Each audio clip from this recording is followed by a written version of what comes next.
తొలిదశ తెలంగాణ ఉద్యమకారుడు తెలంగాణ ఉద్యమం కోసం తెలంగాణ రావడానికి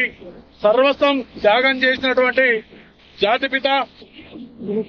శ్రీ కొండా లక్ష్మణ్ బాబూజీ గారి ఉద్యమ స్ఫూర్తి ఈ యొక్క తెలంగాణ రావడంలో ముఖ్య కీలక పాత్ర వహించినటువంటి మాననీయులు కొండా లక్ష్మణ్ బాబూజీ గారు తొలిదశ ఉద్యమంలో 1969లో తన కేబినెట్ పదవికే రాజీనామా చేసి అలాగే మళ్లీ దశలో 97 సంవత్సరాల వృద్ధాపంలో కూడా ఈ యొక్క తెలంగాణ ఉద్యమంలో తనకు వచ్చినటువంటి జలదృశ్యం ఇల్లును త్యాగం చేసినటువంటి మానవీయులు కొండా లక్ష్మణ బాబూజీ గారు బడహూరు బలహీన వర్గాల బిడ్డగా 5 సార్ల శాసనసభ్యునిగా ఈ యొక్క ఉద్యమాలలో బీసీ గణాన్ని బీసీ యొక్క గొంతు కనుక వినిపించి బీసీ బిడ్డగా తెలంగాణ ఉద్యమానికి మన దేశంలో గాని తొలి దేశంలో గాని వారి యొక్క సర్వస్వాన్ని త్యాగం చేసినటువంటి మాననీయులు కొండా లక్ష్మణ్ బాబూజీ గారికి ఈ యొక్క తెలంగాణ జాతి పితగా వారికి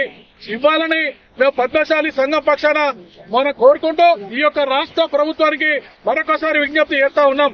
ఇన్ని త్యాగం చేసినటువంటి మాననీయులు కీర్తిశేషులు ఉద్యమకారులు కొండా లక్ష్మణ్ బాబూజీ గారికి గౌరవాన్ని ఇవ్వాల్సిందిగా మరొకసారి తెలంగాణ ప్రభుత్వాన్ని విజ్ఞప్తి చేస్తా ఉన్నాం.